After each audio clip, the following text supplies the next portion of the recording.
Al debatir en el tercer foro sobre las reformas al Poder Judicial con los temas austeridad, fideicomisos y derecho laboral de los trabajadores del Poder Judicial, del narco-PRI, la narcodiputada Melissa Vargas cuestionó demagoga y envalentonada la eficacia de la elección por voto popular para asegurar la honestidad, proponiendo la elección también de miembros de gabinetes y fiscalías.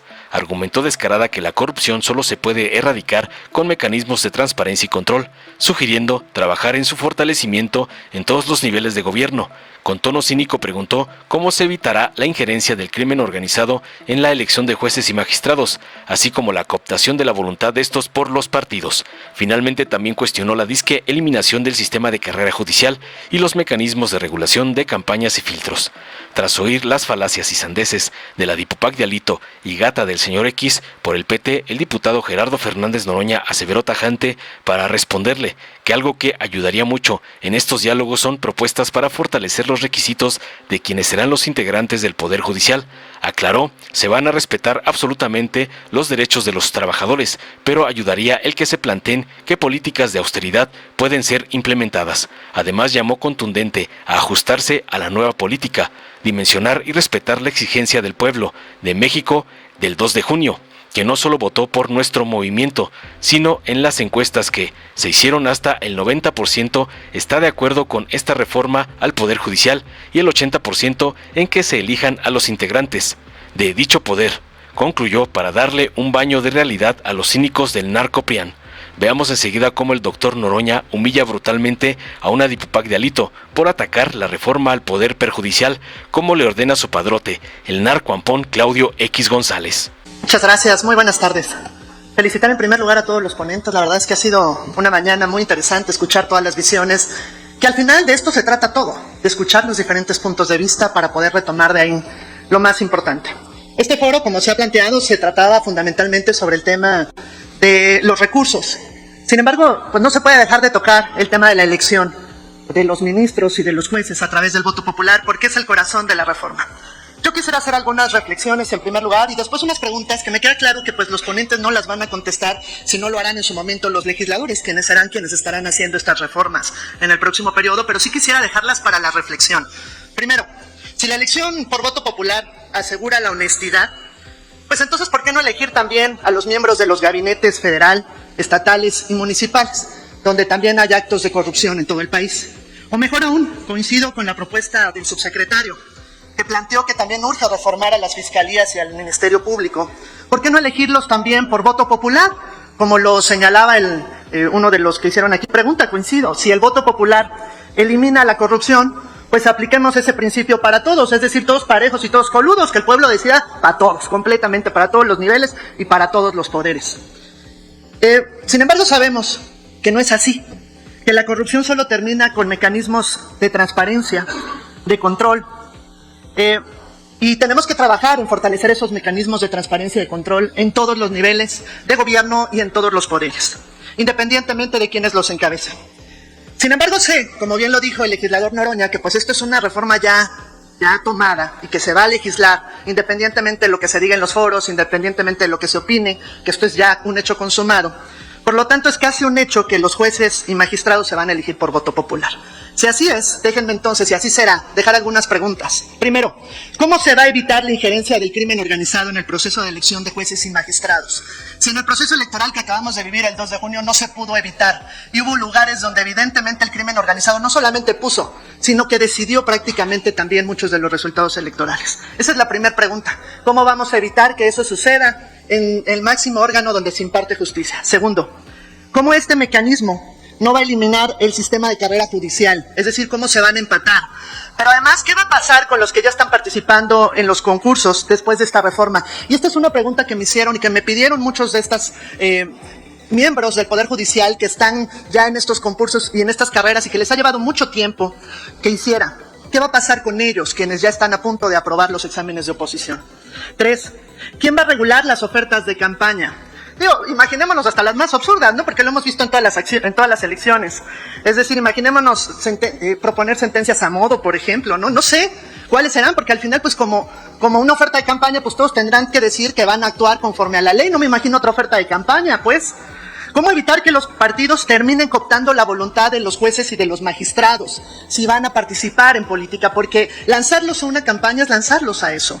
Y la quinta, ¿cuáles van a ser los filtros para que, por ejemplo, los grandes organismos empresariales y empresarios no incidan también con financiamiento en las campañas y en la elección de jueces y de magistrados? Ya estamos pensando en eso. Ojalá y la reforma lo integre, porque si no, pues va a ser una reforma, creo que se va a quedar muy corta y que va a poner en riesgo a muchos en el país. Por último, quisiera señalar de nuevo que en el grupo parlamentario del PRI no estamos en contra de la reforma. Y sobre todo en una reforma que maximice el presupuesto y que elimine privilegios. Estamos de acuerdo. Sin embargo, en lo que no estamos de acuerdo es en una reforma que afecte el sistema de pesos y contrapesos con el Poder Judicial y con el Poder Legislativo. Una reforma que afecte los equilibrios de los poderes. Eso se debe de salvaguardar a toda costa, porque ahí se nos va la República. Eso nos estamos jugando. Por último, estimado diputado Noroña, tuve la oportunidad de ser compañera de usted. Voy a concluir la legislatura con usted, y yo le diría, está bien que veamos lo que sufren los servidores con el nivel más bajo en el Poder Judicial, pero lo invito a que también veamos lo que sufren los servidores en el nivel más bajo en nuestra Cámara de Diputados en San Lázaro, a quienes, por cierto, también fueron maltratados al no entregárseles y no terminar su contrato conforme a la ley, al igual que sin privilegios tuvieron que haberlo terminado con nosotros. Muchísimas gracias. Muchas gracias, muy buenas tardes a todas y todos. Yo voy a seguir con la bonita tradición de no hacer preguntas, aunque voy a hacer una petición. A ver, yo sostengo que no es una reforma al Poder Judicial, que es una revolución, y las revoluciones son un poquito brusquitas. Entonces, oponerse a ello es ocioso. Yo creo que nos ayudaría mucho. Hubo varias intervenciones con preocupaciones de cómo fortalecer, por ejemplo, los requisitos. ¿De dónde vamos a sacar a los integrantes del Poder Judicial? Pues mayoritariamente el Poder Judicial. Yo no sé de dónde van a salir. El juez que intervino, por ejemplo, si a mí me tocara que estuviera en campaña, pues yo votaría por él. Me parece que su definición fue muy clara, a favor de la justicia. Entonces, yo creo que lo que se está, hay un sector que se está trincherando en que, como si esto no, ya se decidió el 2 de junio, que se van a elegir todos los integrantes, todos los juzgadores, por voto universal, secreto y directo, muy probablemente el primer trimestre de 2025. Y también se plantea aquí, me sorprendió mucho, que la representación sindical está en contra de la austeridad. Aquí en el cuadro, en una orillita, pero no importa que esté en una orillita, está el más grande presidente que ha tenido el país, Benito Juárez García, que decía que había que vivir en la honrosa medianía, creo que sostenía.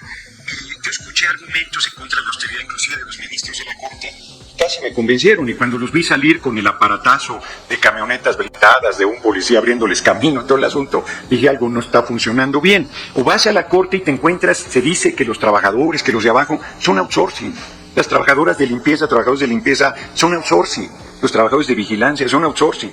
Los más humildes son los más maltratados, deben ser parte del Poder Judicial y de las condiciones de trabajo generales.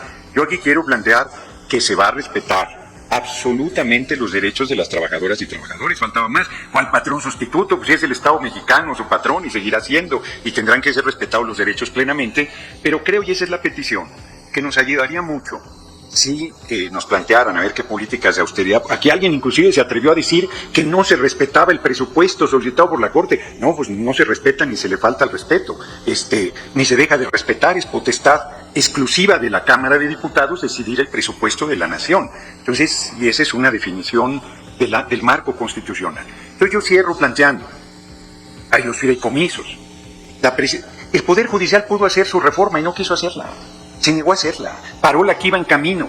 Bueno, pues ese es un hecho que se tiene que asumir. Dijo la presidenta de la Corte, la ministra Norma Piña, el fideicomiso de 20,000 millones que vaya para Acapulco, ¿estamos de acuerdo? Revisémoslo luego. Nada, no dieron ni un centavo partido, la mitad no puede ser. Cierro planteando, yo soy diputado federal, ya me salgo en agosto. Dicen que nos van a dar, no nos van a dar más que las gracias. No llevamos ningún retiro.